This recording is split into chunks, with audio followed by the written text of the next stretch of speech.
Hello guys and welcome. This is our next Kritika REBOOT tutorial. This is NINJI and today we're going to discuss elements and attack types. So, how to find out what is your element and what is your attack type. So it's all down to your skills. So opening the skill window and simply go through your skills starting with the basic attack. And here you can see this little icon means that your skill has piercing element. So you have to go through all of your skills, the ones you are using, just to find out whether it has any elements on it or not. So it will most definitely have an attack type on it. So there's three attack types: smash, pierce and slash. So obviously slashing ones will be usually to the ones with swords and that sort of weapons. Piercing, it could be arrows, bullets, or that kind of thing. Smash will be rather bashing weapons, or your specific skill types. Elements, there are classes which don't have any, and then there's classes which have got element on absolutely all of your skills, such as Doomblade, or Ice Mage, or even Lena. So now let's see. So here we've got smash type, and here we've got piercing type. What does that mean? We've got two different attack types on one character. That's correct. But unfortunately, you can only choose one. Well, not necessarily. You can go with all attack types. However, if you choose one specific, it will be far stronger than if you would go for all of them. So I personally recommend to choose one specific attack type and one specific element. So as you can see, I have got attack types on my skills, but not a single element. So what do? So don't worry about that too much, because you can always add an element to your skills, and that is your weapon. So over here we've got lightning weapon. It says at the bottom, as you can see, and that is coming from the orb. Yes, exactly. You just need an orb to make your weapon some specific element type. You don't necessarily need to go for lightning. I went for lightning because I do not have any elements on my skills, and I do want to focus on my element very much, actually more than attack type. So a lot of people would say attack type is more important. It will benefit you more than an element, unless you're elemental fairy or similar class. I don't really agree to that, because it is a true fact that element as well as your attack type, well, any attack type, will grant you 0.3% of extra bonus damage to your any skill that has got the specific attack or element type. So I mean, there is no need to go specifically for attack type thinking that that is going to make you stronger than if you would go with element instead. So there you go.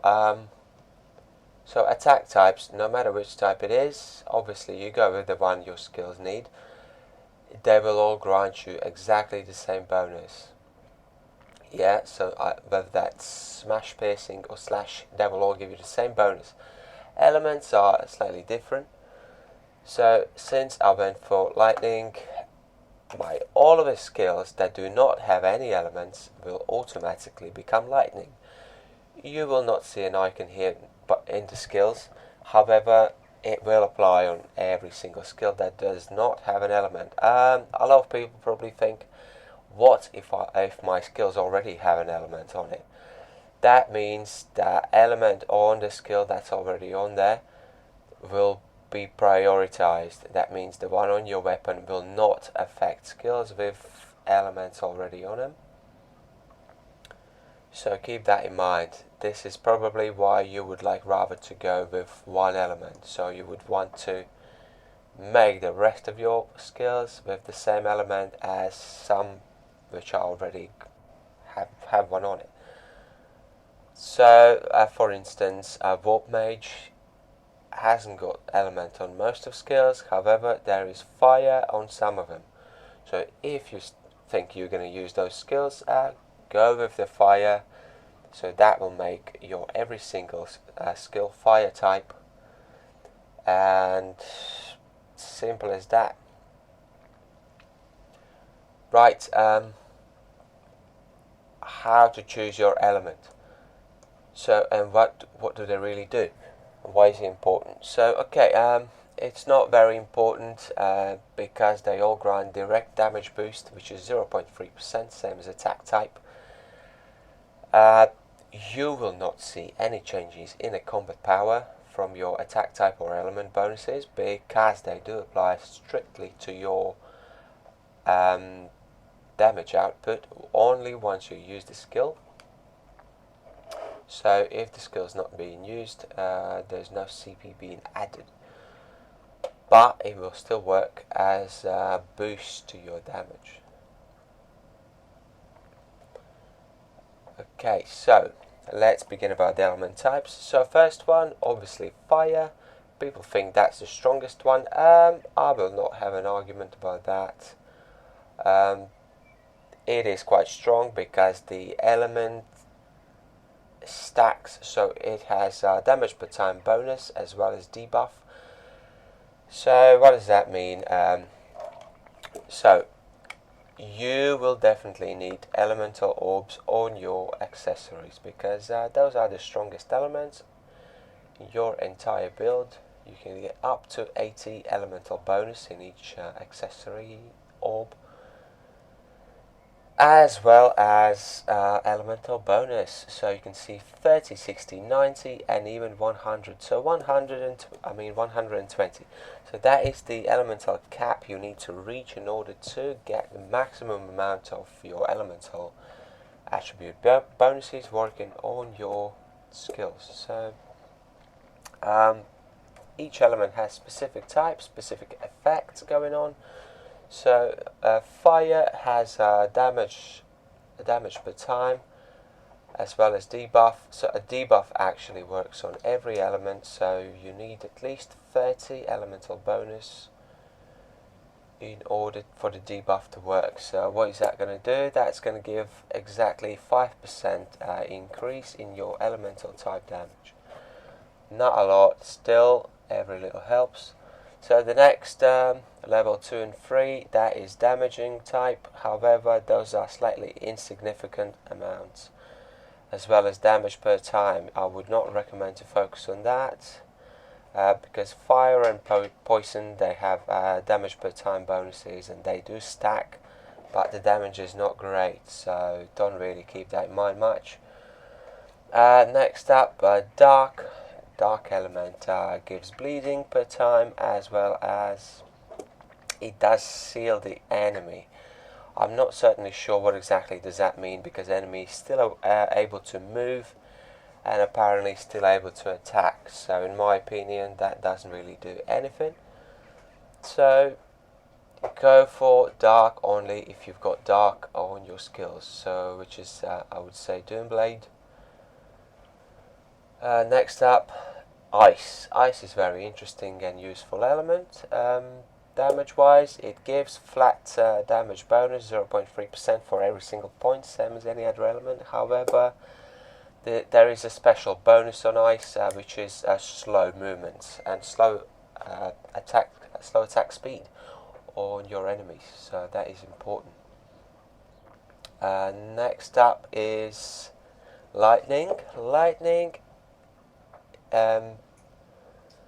Lightning does stunt enemies. What does that mean? That means it kind of lifts them in the air, and it can do it multiple times, so your enemy will be floating in the air for a certain amount of time, which will make it kind of unable to take any actions for as little as, I think, 1 second or so. It seems like it's not a lot, but in total, if there is a massive amount of attacks incoming, it will be quite a big difference. Apart from that, lightning doesn't really do anything else apart from it also does little damage per time. It is not a big damage, but it is useful. Right, that's all about element types really, and attack types. Another thing, artifact, when you get that, you do need to consider your attack type or element massively, because that is one of your biggest bonuses of those things. So people would say if you're an archer, you definitely need to go for piercing instead. That's going to be far stronger than your element. I strongly disagree with that, because I've got element on my weapon, which means every single skill has been transformed into the element, and it will give same flat damage attack bonus as your attack type. So why would you? So I mentioned in a previous video, why should you go with the lightning if you don't have any elements on your skills, specifically because of this item. Mythical shoes, they have exactly the same bonus for every single class, which is create powerful ball of lightning when attacking with only 3-second cooldown. It really is quite powerful. It's far stronger than your elemental orb bonuses. So does it get any boost from your element? Yes, it does. This is why it is worth going for lightning if you don't have any other elements on your skills. But it is just a recommendation. Also, some accessories do have elemental bonuses too, such as Alki's Power A01/T1. However, it only works every 30 seconds, but it can be really strong. It says fires bullets at surrounding enemies every 0.3 seconds for 5 seconds. That means 15 bullets will be fired within 5 seconds, but it has 30-second cooldown. However, which is not mentioned here, that is fire element, and it does boost the damage of this passive skill very much. So if you want to focus on that, go for it. Next one over here, Dartmoor's sword. When you get attacked, it's being summoned. Lasts for 5 seconds, cooldown 10 seconds. I'm not certainly sure what element is that. I thought it could be lightning. Appears that it is not. So it could either be ice or possibly even fire, which is quite doubtful. I believe it could be ice element. I've never used ice, so I can't really tell you. But that is again your entire choice. Plus, this is second accessory set, least popular one. The other one has something connected with dark element. You might want to go for that, because I can tell you for a fact that it will boost your accessory passive skill as well. A lot of people say it won't, but it will, trust me. Right, that's all about the elements and attack types. Now you know how to determine which one you need to go for and how to boost it. Yes, definitely put an elemental orb on your weapon, because that will give you tons of extra attack, extra damage. As you can see, elemental enhancements. I've gone for lightning, 706 lightning attack, which gives exactly 211% of extra attack once you use skills connected to it. So at this point, all of my skills are elemental, so lightning. That means all of the skills get 211% extra flat damage bonus. Same applies on piercing, extra 34%. Don't go as sheep in a row, because, as I said, piercing gives exactly the same bonus in this case as lightning. Right, that's all from me today. That was NINJI. Hope you enjoyed my next tutorial about elements and attack types, and I'll see you soon.